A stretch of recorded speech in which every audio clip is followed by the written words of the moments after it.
Salutare, Mihai! Mulțumesc că mi-ai dat ocazia să vin la voi în studio. După cum ai spus și tu, numele meu este Predescu Silviu. Lucrez în criminalistică de peste 14 ani, chiar 15 pot spune. Am lucrat 14 ani în cercetare la fața locului, investigarea câmpului infracțional, iar de aproximativ un an și jumătate lucrez pe partea de expertize criminalistice. Domeniul CSI, să zicem. E real ce vedem la televizor sau e cu totul altceva când ești în realitate un tehnician? CSI sună așa un pic de domeniul filmului, cum ai spus și tu, și într-adevăr mi s-a întâmplat și mie de multe ori, mergând la cercetare la fața locului, reclamații să mă pună să fac anumite lucruri pe care ei le văzuseră poate cu o seară în urmă în filmele de gen. Un bun prieten de-al meu numea acest lucru sindromul Horatio. Horatio este un personaj al filmelor gen CSI. Și de ce spun acest lucru? Mi s-a întâmplat că la o cercetare la fața locului, la un simplu furt, o doamnă reclamant să-mi spună că să-i ridic urmele papilare de pe perdea. Avea perdeaua puțin trasă și a spus că sigur făptașul a pus mâna pe acea perdea dacă eu pot să-i ridic urmele de pe perdea, că ea văzuse într-o seară înainte într-un film de gen acest lucru. Bineînțeles că e imposibil. Hai, cum ai ajuns criminalist? Că sunt foarte curios. Am urmat cursurile unei școli de poliție, în cazul meu școala Vasile Lascăr din Câmpina, unde am terminat chiar pe profil de criminalistică. S-au făcut anumite selecții, am dat un examen și în anul 2 de studiu am făcut criminalistică intensiv, dacă pot să zic așa. Pentru cei care nu sunt familiarizați cu domeniul, spune-ne concret, cu ce se ocupă un criminalist? Aș vrea să fac o mică pledoarie despre criminalistică, despre această frumoasă știință, că până la urmă este o știință multidisciplinară, pentru că poate mulți dintre cei care ne privesc acum nu știu, dar ca să fii sau ca să devii un criminalist îți trebuie cunoștințe din mai multe domenii. Ai nevoie de fizică, ai nevoie de chimie, ai nevoie chiar și de matematică. Nu știu, te-ai gândit vreodată cum îți trebuie... Ai nevoie de matematică atunci când trebuie să calculezi poate un unghi de incidență în urma tragerii cu armă de foc, sau ai nevoie să calculezi unghiul de impact al stropilor de sânge. Ne folosim de funcții trigonometrice și ne folosim de matematică, geometrie, trigonometrie. Ai nevoie de fizică. Te-ai gândit cum ai nevoie de fizică? Ai nevoie de chimie, asta știm cu toții. Câte puțin din toate. Și totuși nu mi-ai răspuns. Cu ce se ocupă un criminalist? Pentru majoritatea oamenilor, noi suntem acel personaj care apare la TV sau pentru unii poate în realitate, îmbrăcat în acel costum alb, cu mască, cu ochelari, cu cipici. Ce facem noi practic? Și acum o să-ți fac un mic rezumat, pentru că suntem împărțiți pe mai multe compartimente. Cei care fac efectiv cercetarea la fața locului sunt cei despre care îți spuneam că sunt îmbrăcați în acel echipament. Criminalistica cuprinde mai multe laturi și domenii. Persoanele pe care noi le numim criminaliști și le vedem în câmpul infracțional sau la televizor îmbrăcați în acele costume albe, ei sunt cei care efectuează cercetarea la fața locului. Se ocupă strict de investigarea câmpului infracțional. De fapt, ce fac acei criminaliști? Adună probele provenite din câmpul infracțional. Dar ca să le adune prima dată trebuie să le descopere. Pentru că majoritatea urmelor sunt în stare latentă.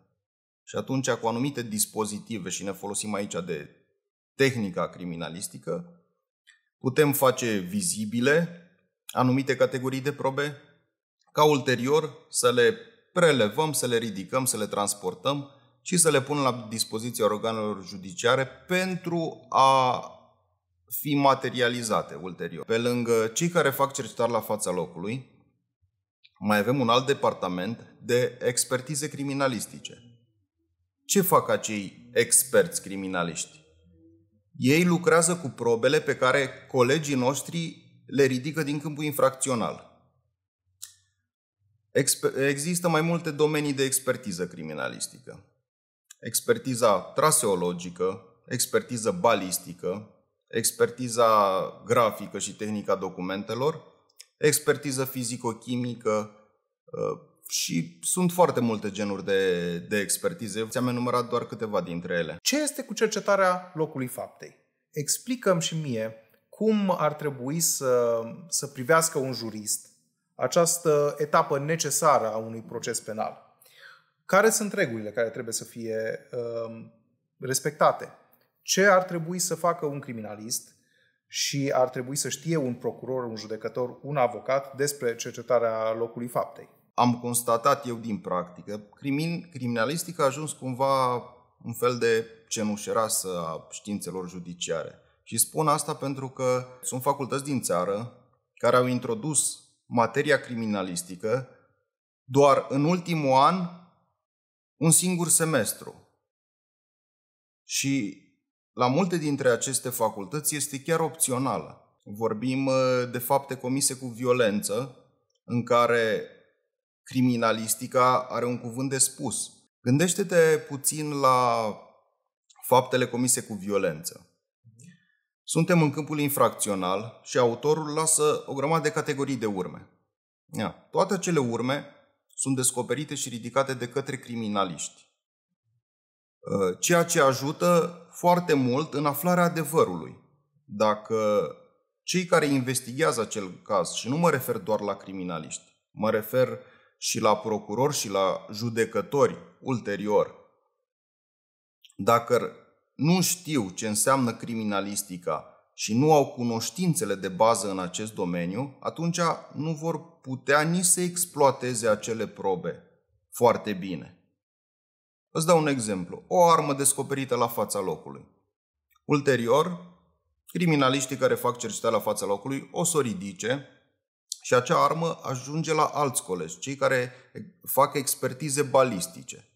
Dacă cel care întocmește o ordonanță nu știe ce întrebări să-i pună expertului ca să lămurească anumite aspecte cu privire la acea armă, hai să facem un exercițiu mic. Gândește-te că am descoperit o armă cu aer comprimat. Cred că foarte multă lume are astfel de arme prin casă. Da, la o primă vedere pare o armă reală. Se ridică din câmpul infracțional de colegii de la fața locului și ulterior se pun la dispoziția organului de cercetare al poliției judiciare, care trimite din nou acea armă, dar de data aceasta la compartimentul de expertize, ca noi să lămurim despre ce armă este vorba. Este o armă de foc, este o armă letală, este o armă neletală. Să stabilim serie, tip, calibru, stare de funcționare. Dar nu le poți afla numai uitându-te la armă. Calibrul de regulă e scris pe ea. Și de regulă e scris pe ea, dar gândește-te dacă ar fi o armă modificată. Dacă ar fi o armă sustrasă de undeva, care are seria ștearsă, care nu are nicio inscripție. Sau artizanală. Ce ar fi să primim într-o ordonanță o întrebare de genul să stabilim timpul scurs de la ultima tragere? Ce părere ai? Putem stabili la o armă de foc timpul scurs de la ultima tragere? Ți se pare o întrebare pertinentă? Nu mi se pare. Nu poți să stabilești multe lucruri în criminalistică raportat la timp. Nu poți să stabilești, de exemplu, nici când s-a scris un document. Vechimea urmelor papilare. Da, exact. Vechimea unui înscris. Exact. Asta spuneam, că indiferent că vorbim de avocați, de magistrați, ar trebui să aibă fiecare dintre noi un minim de cunoștințe de criminalistică. Spun minim doar ca să știe cum să exploateze acele categorii de probe. Și să-ți mai zic un secret. După părerea mea, un avocat care are o bază destul de solidă de criminalistică are un mare atu. Pentru că cunoaște cum se pot exploata acele categorii de probe. Dar spune-mi, Silviu, aici ai dat un exemplu concret de o întrebare care nu era la locul ei. din partea unui organ E un exemplu judiciar. fictiv, să o luăm așa. Bun. Le-am întâlnit și eu, în practică, dar erau adresate ori de alți avocați, ori chiar erau formulate de organe judiciare. Ce m-ar interesa pe mine este să-mi spui ce astfel de întrebări trăznite ai mai întâlnit tu în practica ta? Să ți se ceară lucruri imposibile sau să ți se ceară lucruri aberante. Deci rămânem tot la faza de expertize criminalistice. Da, sau rapoarte de constatare. Sau rapoarte de constatare, da. Pentru că aici intervine iar o mică problemă vis-a-vis de rapoartele de constatare și de expertize. Dar nu intrăm în detalii, o să-ți răspund la întrebare. Cred că e o mare problemă a necunoașterii posibilităților de lucru. Noi avem niște posibilități de lucru. Fiecare inspectorat de poliție județean are posibilitățile pe care le poate executa în cadrul propriului laborator de criminalistică. De exemplu, pe fiecare gen de expertiză, pe dactiloscopie, pe balistică, pe traseologie. Acum, cel mai bine este ca cel care întocmește ordonanța să se consulte și cu noi. Ca noi să-i spunem, să-i aducem niște lămuriri. Nu poți să-mi pui niște întrebări aberante pentru că, nu știu, așa strecție prin cap în acel moment. M-am dat exemplu mai înainte. Nu poți să mă întrebi despre o urmă papilară, la ce oră a fost creată, în ce condiții, cum. Pentru că intervin foarte multe variabile. Sau să-ți dau eu un exemplu pe care îl țin minte din școală. Tot o expertiză balistică ne-a fost prezentată ca un exemplu. Să se determine arma cu care a fost săvârșită o infracțiune de braconaj, ținându-se cont de faptul că nu avem arma, nu avem animalul, nu avem tuburi, nu avem proiectile și să dăm răspunsul. Cum se poate identifica arma? Poate, dacă stăm să ne gândim un pic, poate nu era vorba de o armă de foc, zic. Poate era vorba de altceva. Nu știu. Nu, era vorba de o armă de foc, dar nu avea nicio probă că ar fi existat acea armă, că s-ar fi tras cu ea. Dar asta era într-o expertiză. Uite, nu se poate stabili, de exemplu, timpul scurs între două trageri. Nu ai cum să stabilești. Poți să stabilești dacă cu acea armă s-a tras sau nu s-a tras, dar nu poți stabili perioada de timp. Hai să te mai întreb o chestiune. Apropo de implicarea organelor judiciare. Când ai văzut ultima dată un procuror să vină la cercetarea locului faptei?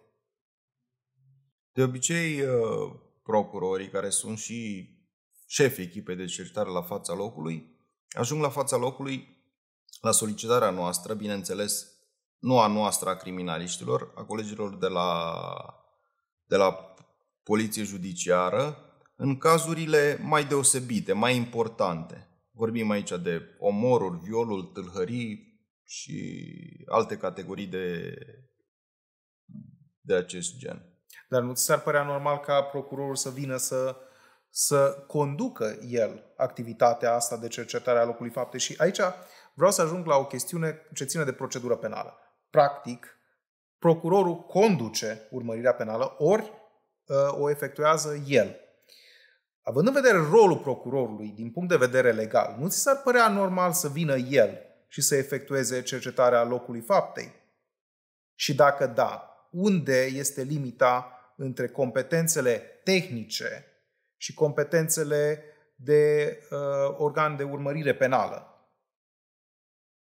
Nu sunt în măsură până la urmă să stabilesc eu dacă o faptă e de competența procurorului și el trebuie să vină fizic la fața locului sau poate să, prin intermediul organelor de cercetare ale poliției judiciare, poate să le traseze anumite sarcini. Eu zic că în funcție de categoria de faptă, sunt fapte la care ajung procurorul la fața locului, sunt fapte la care nu. Gândește-te, nu poate să vină procurorul la fiecare furt sau la fiecare ar fi... Dar la un omor. La un omor se întâmplă, de fiecare dată se face cercetarea cu prezența procurorului. Îți spun din practică. Asta e foarte important. Eu îți spun din practică ce am văzut eu, pentru că eu nu am foarte multe infracțiuni grave. Toate cercetările la fața locului în cazul infracțiunilor rutiere sunt făcute de către organe de cercetare penală ale poliției judiciare. Niciodată nu am văzut să fie implicat un procuror. Adevărul este că sunt și o mulțime de astfel de cazuri care se întâmplă. Dar, discutând despre cercetarea locului faptei, nu ne poți spune care ar fi etapele. Ce faci tu, ca tehnician, când te duci acolo și începi demersul? De obicei, noi suntem sesizați de polițiștii care sunt deja la fața locului, de cei de la ordine publică. Ei îi sesizează în funcție de natura evenimentului. Hai să luăm de exemplu un omor. Sunt sesizați colegii de la investigații criminale care iau legătura cu noi și alcătuim echipa de cercetare. Și împreună ne deplasăm la fața locului, în funcție de gravitate, în funcție de zonă, ne formăm echipa cumva de la birou. Ajungi la fața locului, polițistul de la ordine publică care este deja acolo, el trebuie să ia anumite măsuri de conservare a câmpului infracțional, de delimitare, de îndepărtare a curioșilor. Toate sunt prevăzute în acel ordin 182 din 2009, care o să se schimbe, e deja o inițiativă legislativă în acest sens și în scurt timp se va schimba. Nu total, dar se vor schimba alineate din acest ordin. Așa, să revenim. Ajuns la fața locului ca și criminalist, prima regulă, salvarea de vieților omenești. Dacă este nevoie, e regula de bază, dacă nu au intervenit alți colegi înainte. Ulterior, se delimitează zona cu acea bandă galbenă sau poliția nu treceți, crime scene do not cross. Asta se întâmplă în faza statică. Pentru că nu ți-am spus, cercetarea la fața locului cuprinde două faze. Faza statică și faza dinamică. În faza statică doar se observă câmpul infracțional, se fac fotografii, punem acele plăcuțe, dacă ai văzut. Cu numere, nu? Cu numere, efectuăm fotografii judiciare prin anumite procedee. Ulterior, trecem la faza dinamică a cercetării la fața locului. Care ce înseamnă? Înseamnă o analiză mai detaliată a fiecărei probe, a fiecărei urme descoperite în câmpul infracțional. Trecem la anumite procedee de relevare, de descoperire, de ridicare a urmelor, care sunt în stare latentă sau nu. Practic, ca să înțelegi, în faza dinamică putem să avem contact direct, putem să atingem probele provenite din câmpul infracțional. Poate chestia asta nu era cunoscută de oamenii care nu au făcut criminalistică și e foarte bine de știut această delimitare. Mai mult decât atât, cred că nu este permis nici să le amesteci. Da, pentru că intervin aici două noțiuni de contaminare și intercontaminare. Bun. Și ce sunt astea două? Contaminarea și intercontaminarea? Păi după cum le spune și numele, contaminarea.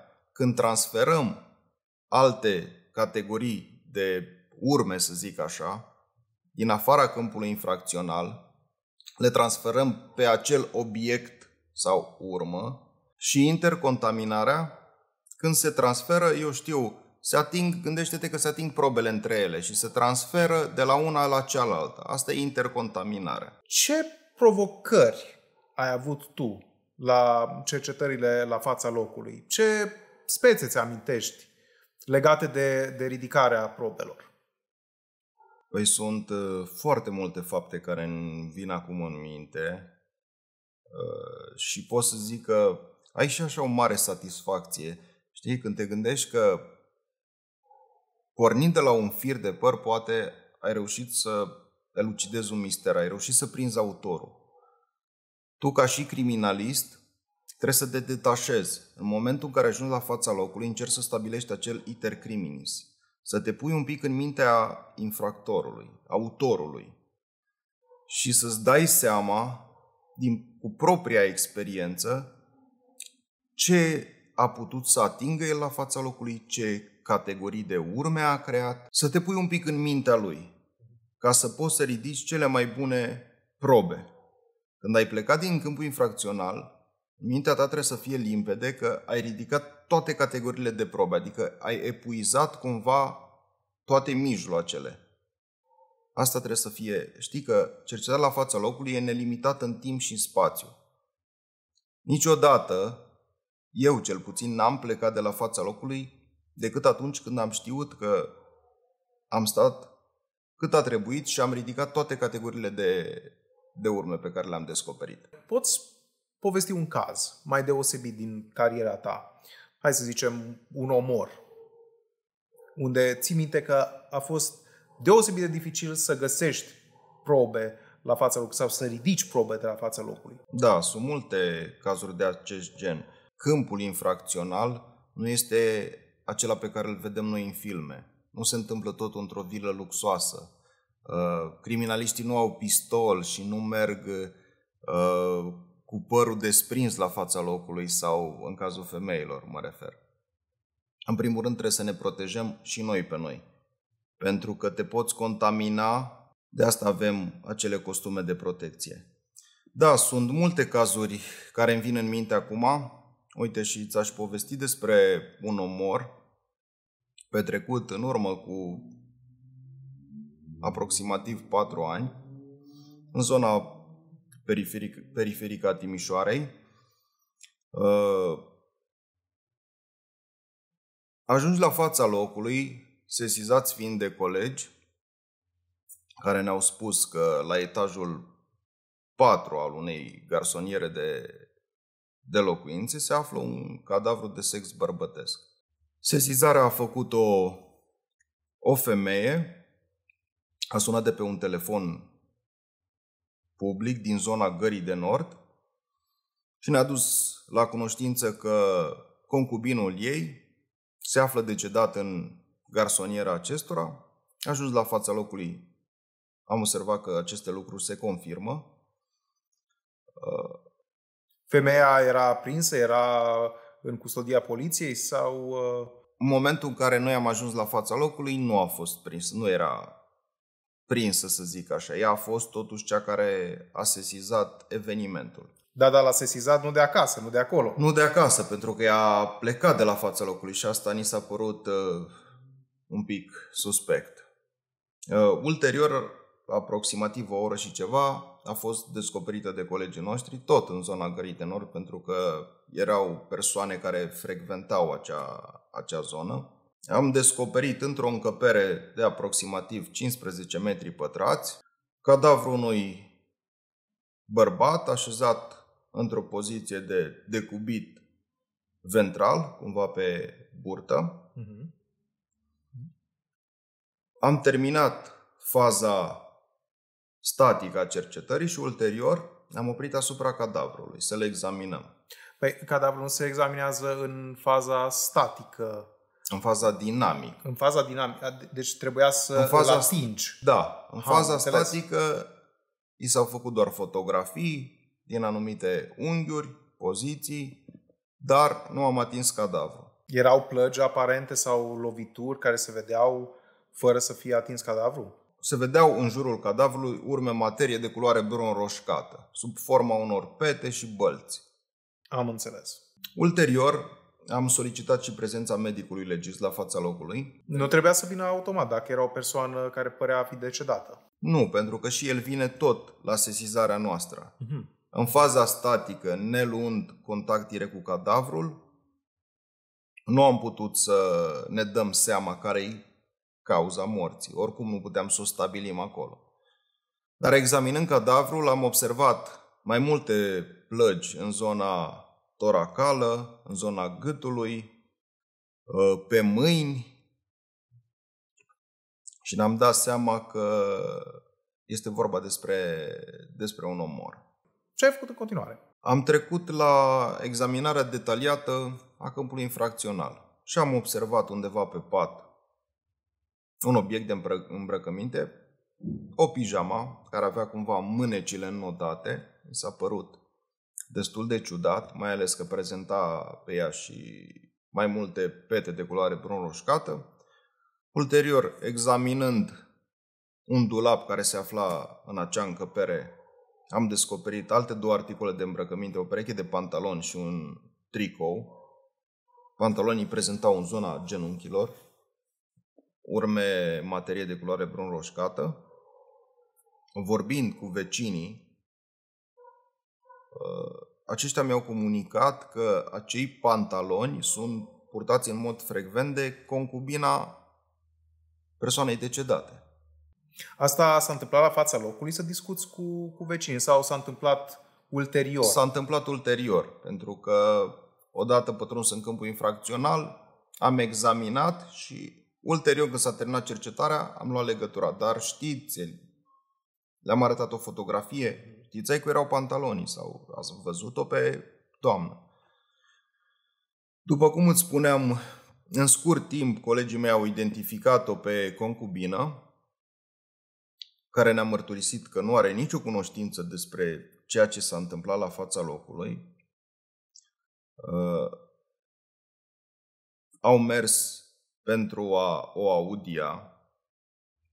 La fel, și în acel moment era într-o stare de ebrietate. Am așteptat câteva ore.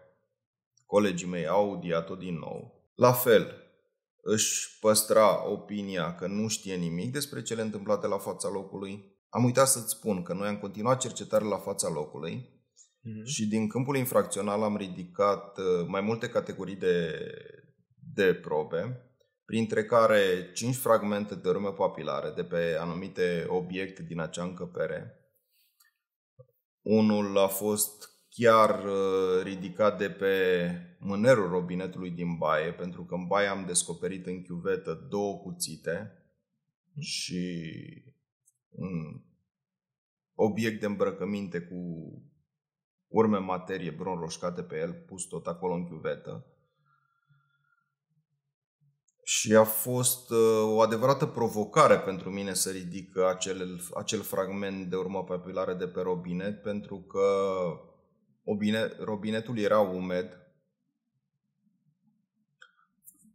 Nu era o zonă facilă pentru ridicarea de urme papilare, mai ales din acest considerent că era umed, era foarte lucios și fragmentul era poziționat pe o parte semi-rotundă a lui. Gândește-te la un robinet. Și dacă aș fi tratat cu pulbere acel obiect, probabil că nu reușeam, fiind, după cum ți-am spus, fiind umed. Și am preferat în primă fază să ridic prin fotografiere. De asta, ca și criminalist, trebuie să stăpânești foarte bine și această parte a tehnicii. Bun, și cum putea să fie suficient să fotografiezi această urmă? Da, poate să fie suficient. Ridicarea prin fotografiere constituie un mijloc Dar nu ai cu ce ai evidențiat-o ca să se vadă într-o fotografie? Cu o lumină incidentă. Ce e aia? Am direcționat un fascicul de lumină cu o anumită frecvență, să mă exprim așa, dintr-o parte laterală, eu făcând fotografia perpendicular. Și atunci a fost de ajuns să obțin contrastul între creste și șanțuri papilare, pentru că asta ne interesează pe noi. Bun, și ulterior ce s-a întâmplat cu acea urmă? Ulterior am ridicat-o și prin mijloace convenționale, după ce în primă fază am ridicat-o prin fotografiere. Și să-ți spun în continuare, procesul, am amprentat și victima, am amprentat și concubina. 2 dintre fragmentele de urmă papilare erau ale victimei, 2 ale concubinei, au fost create de ei și a mai rămas unul care nu aparținea nici.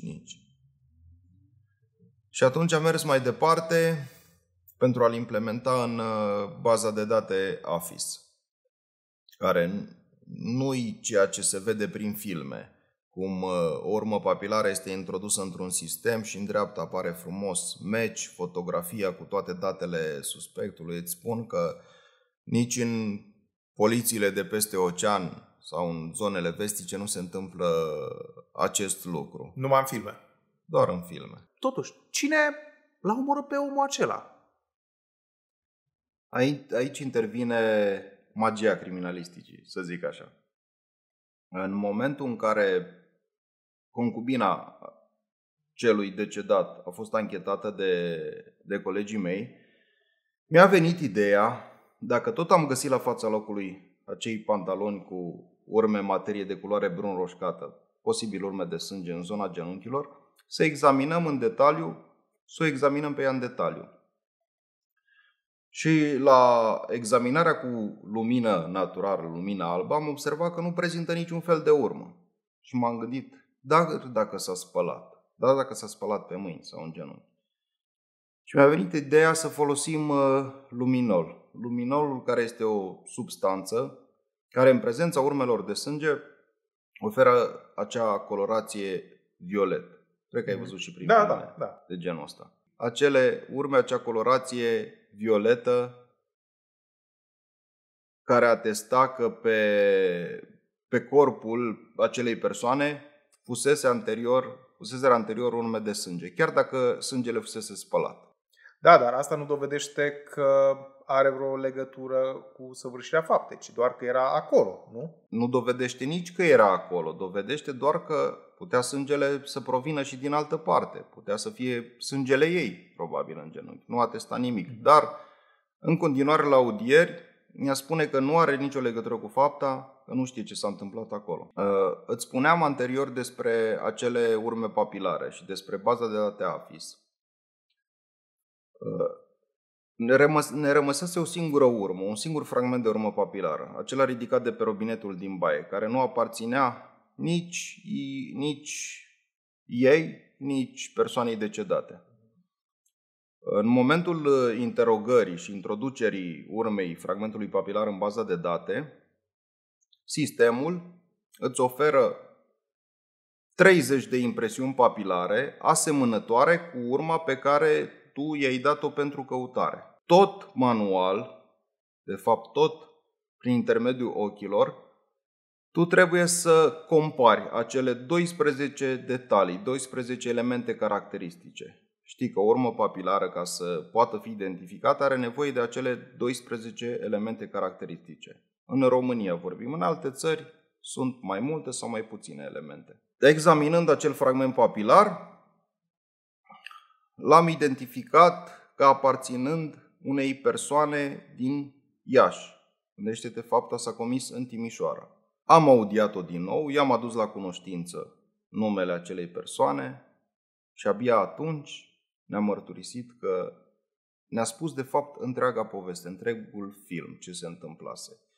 Ei, cum frecventau zona Gării, s-au împrietenit cu această persoană care venise din Iași în Timișoara, au invitat-o în garsoniera lor să consume băuturi alcoolice.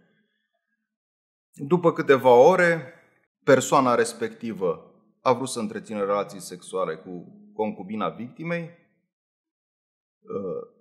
Victima s-a opus, s-a iscat o ceartă, un scandal.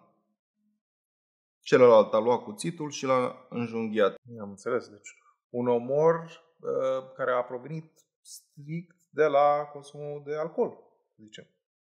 Pentru că ei nu se știau înainte, nu aveau motive pentru a avea un conflict violent, să înțeleg. În momentul audierii, concubina victimei ne-a mărturisit că scandalul de fapt s-a iscat pentru că autorul a vrut să întrețină relații sexuale cu concubina victimei. Și pe acest fond s-a iscat acest scandal. Și după ce a comis fapta, autorul chiar a întreținut relații sexuale în prezența cadavrului. De asta se justifică și acele urme pe care le-am descoperit pe genunchii concubinei, în zona genunchilor. Deci realitatea e mai ciudată decât CSI de multe ori, se pare. Silviu, uite ce vreau să te mai întreb. Știu că tu ești student doctorand la noi la Universitatea Babeș-Bolyai și am auzit că tema ta de doctorat are legătură cu imagistica în criminalistică și, evident, și în procesul penal. Ce ne poți spune despre tema ta și de ce ar trebui să dăm importanță chestiunilor de imagistică, de audio-video, de fotografie judiciară? Sunt fascinat de multă vreme de tot ce ține de imagine, de imagistică și am încercat pe cât posibil să implementez noțiunile pe care le-am învățat și în criminalistică. Uite, de exemplu, vorbim despre fotografia aeriană. Fotografia aeriană la fața locului, cel puțin în România, pot spune că sunt printre primii care au făcut fotografii cu ajutorul unei drone la fața locului.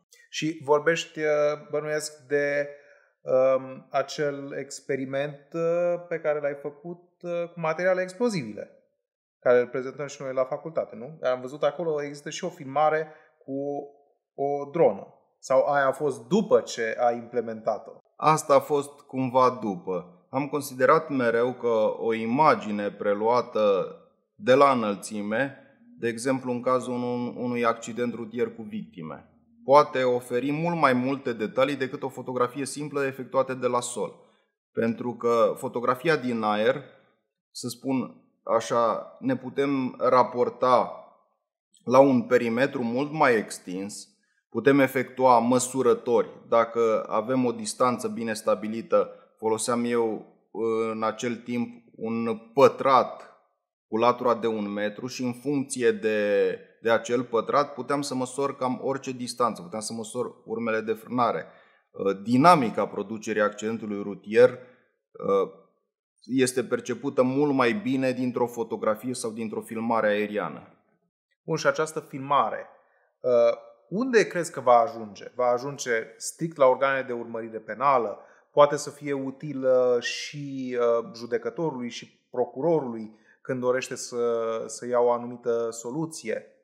Desigur, și procurorul și judecătorul, analizând sau văzând o astfel de imagine, poate să perceapă unitar câmpul infracțional, poate să vadă altfel detaliile din câmpul infracțional prin intermediul unei singure fotografii. Trebuie să vedem această fotografie aeriană tot ca și o fotografie de orientare la fața locului, care ne prezintă cadrul cel mai amplu, cel mai larg, dar care oferă mult mai multe detalii și indicii, fiind preluată de sus. Da, există niște metode în criminalistică prin care, să zicem că putem să ne punem la locul faptei, ca practicieni, ca procurori, judecători, ca avocați. Există vreo tehnică care să ne dea posibilitatea să intrăm ca și într-o realitate virtuală la locul faptei și să vedem ce ați văzut chiar voi când ați realizat CFL-ul? Tocmai ai adus în discuție acest termen de realitate augmentată sau realitate virtuală. Ne putem folosi de imaginile 360 de grade. Avem așa ceva la IPJ-uri? Nu avem, dar eu sper că în viitorul apropiat să avem și să dispunem și de această tehnică. Eu îmi doresc foarte mult și consider că nu neapărat că ar fi ceva de noutate, dar ar oferi mult mai multe indicii și cel care le vizualizează, indiferent că vorbim de judecător, procuror, avocat, și-ar forma o imagine mult mai obiectivă, o percepție mult mai bună asupra câmpului infracțional. Gândește-te să ai o pereche de ochelari VR și, practic, să te plimbi prin câmpul infracțional. Se poate să faci chestia asta? Da, se poate face acest lucru cu tehnica actuală, care există. În criminalistica din România trebuie să te gândești că nu s-a mai scris o carte despre fotografia judiciară. Ultima carte scrisă despre fotografia judiciară cred că e de acum 10 ani, poate mai bine de 10 ani. Gândește cât de mult a evoluat tehnica în acest timp și câte elemente de noutate și cât de mult ne-ar ajuta. Bun, dar eu nu am... Știi care e chestiunea? Eu aceste elemente nu am văzut niciodată în dosare de urmărire penală. Ele sunt prezente în vreo cauză. Cred că ultimul exemplu de care am auzit eu era un aparat Sferon care era folosit în cazul unui jaf armat la Banca Transilvania acum, cred că, 8 ani. Deci, ceva foarte, foarte vechi. Vorbim de aceste tehnologii sau tehnologii și mai noi decât atât. Și dacă da, sunt dosare care beneficiază de ele în prezent. Da, ai amintit de Sferon. Sferonul a fost introdus poate acum mai bine de 10 ani, tot pentru a efectua aceste fotografii 360 de grade la fața locului, dar referitor și făcând o comparație cu tehnologia actuală, nu avea o rezoluție destul de bună, se lucra foarte greu cu el, pe când tehnica actuală ar permite. Gândește-te că ne putem folosi inclusiv de acele aparate tridimensionare, lasere tridimensionare care se folosesc și în topometrie. Putem scana o clădire tridimensional și putem să-i facem un tur virtual. Ca și când am merge la fața locului într-un tur virtual. Și hai să te întreb o chestiune. Ai vorbit de lasere. Asta înseamnă că dacă eu folosesc această aparatură nouă, aceste camere cu 360 de grade, eu pot să și calculez distanțele dintre obiecte? Exact. Asta e cel mai interesant, pentru că dacă ai omis să faci o măsurătoare la fața locului pentru care ai avea nevoie ulterior de acea măsurătoare, o poți face din software.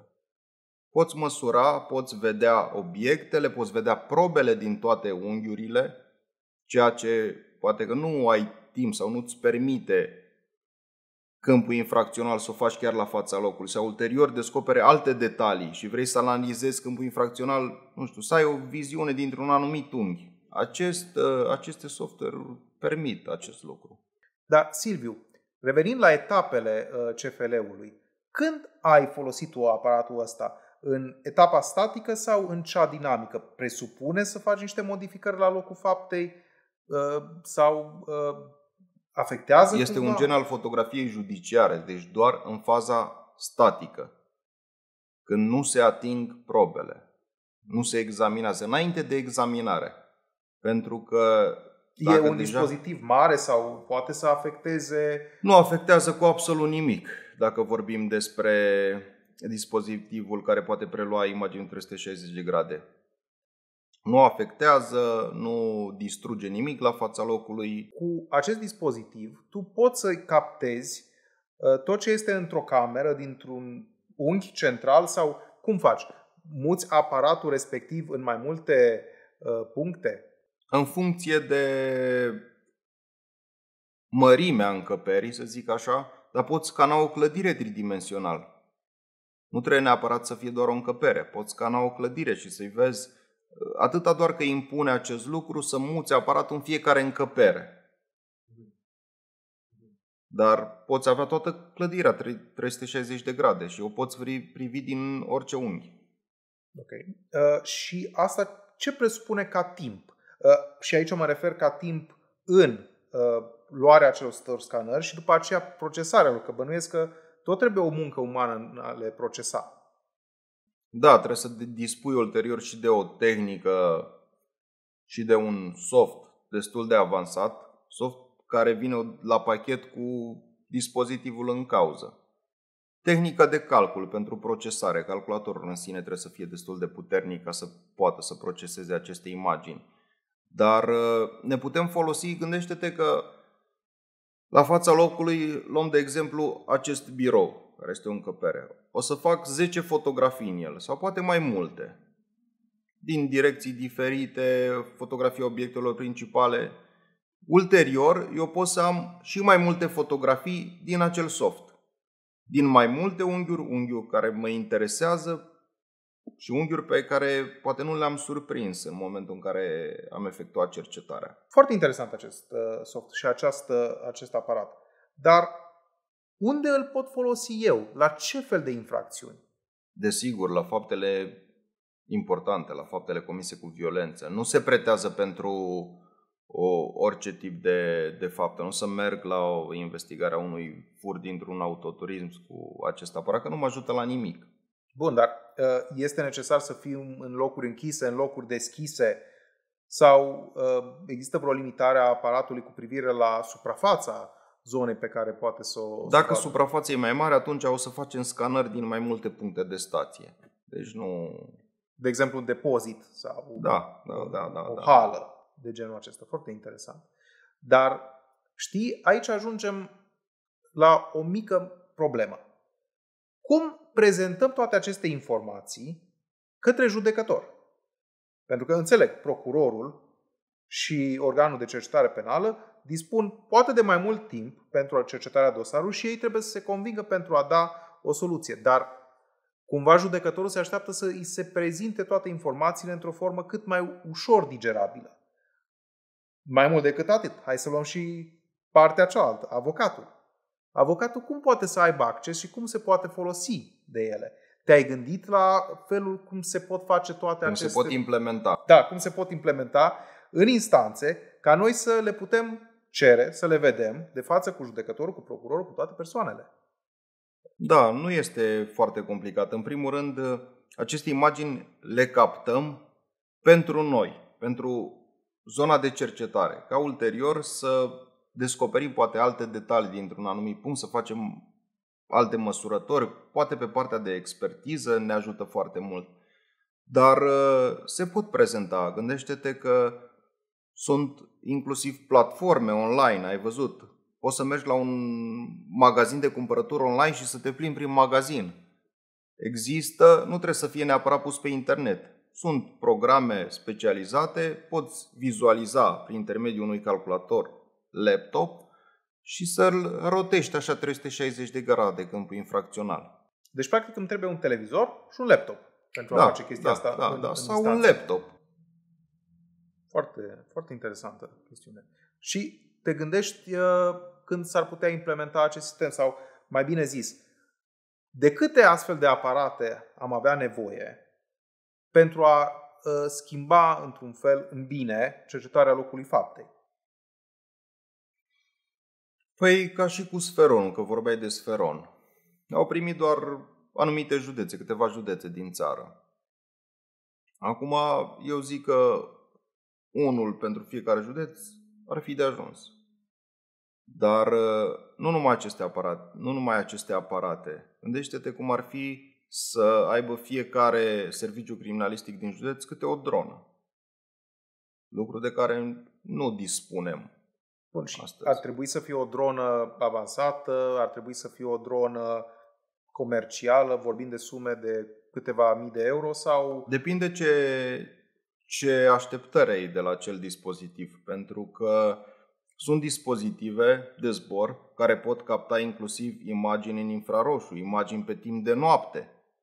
Gândește-te la o căutare a unui copil dispărut. Ce costuri ai să aduci o aeronavă, un elicopter și ce costuri ai să ridici o dronă, care până la urmă îți oferă același lucru, imaginea de sus, nu? Acum, pe lângă activitatea ta de la locul de muncă, știu că mai ai și un alt hobby tot în legătură cu criminalistica. Ai pus bazele unei asociații de profil, din câte am înțeles. Ia spune-ne un pic despre ea. Da, ai izvorât totul din pasiunea aceasta pentru criminalistică, pentru că, ca în orice domeniu, eu consider că dacă nu ești pasionat, nu o să ai nici rezultate, cu atât mai mult în domeniul nostru. Doar că aici, în criminalistică, e nevoie de cercetare intensă, de updatare la noi informații, de studiu foarte mult, pentru că, până la urmă, trebuie să fim cu un pas înaintea infractorilor. Am pus bazele unei asociații împreună cu alți doi colegi, nu de mult. Se numește Asociația pentru Științele Forensic. Ce ne dorim noi prin intermediul acestei asociații? Este să promovăm criminalistica ca știință. Și de asta am încercat și lucrez acum la un nou proiect, împreună cu asociația și cu colegii mei, să alcătuim poate un fel de manual digital. Un manual, știi, criminalistica nu se învață doar din cărți. Trebuie să existe acolo partea de practică. Dacă niciodată n-ai relevat o urmă papilară, n-ai pus mâna pe o pensulă să ridici o urmă papilară, degeaba poți să citești în 10 tratate despre acest lucru. Și am încercat să facem mai multe filmulețe în care să prezentăm partea practică. și să fim acoperiți în spate de un voice-over care să explice. Uite, așa se relevă o urmă papilară, se relevă cu anumite substanțe, în mediu, pe anumite suprafețe, pe anumite tipuri de suporturi. Și mă gândeam să-l implementăm în primă fază în facultăți. Cum ar fi ca studentul care vine la ora de criminalistică să aibă un astfel de suport vizual care să-l ajute la învățat, în procesul de învățare. Să vadă și partea practică, cum se face acel lucru. Mai ales pentru cei care nu vin la ore la facultate. Exact. Și studenților cred că le este mult mai facil să privească un filmuleț de 15 minute, 10-15 minute și să învețe practic o lecție. Azi despre urmele papilare, mâine despre urmele de sânge, poimâine despre urmele de încălțăminte.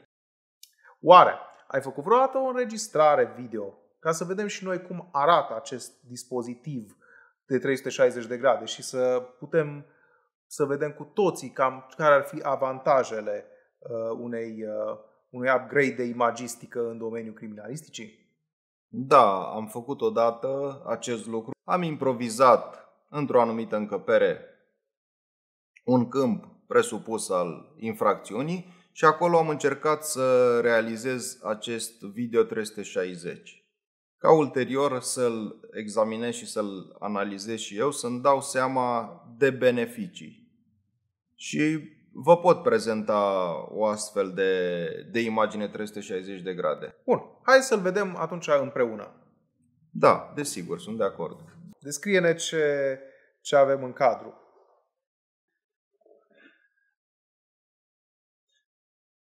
După câte poți vedea și tu, în primă fază o să ai impresia că este vorba despre o imagine statică, dar dacă o să-ți plimbi degetul pe ecran sau o să te ajungi de cursorul mouse-ului, o să vezi că poți vedea acest câmp infracțional din orice unghi. Te poți roti, poți vedea tavanul, poți vedea podeaua în același timp, poți vedea mișcările persoanei care este prezentată în cadru din orice unghi.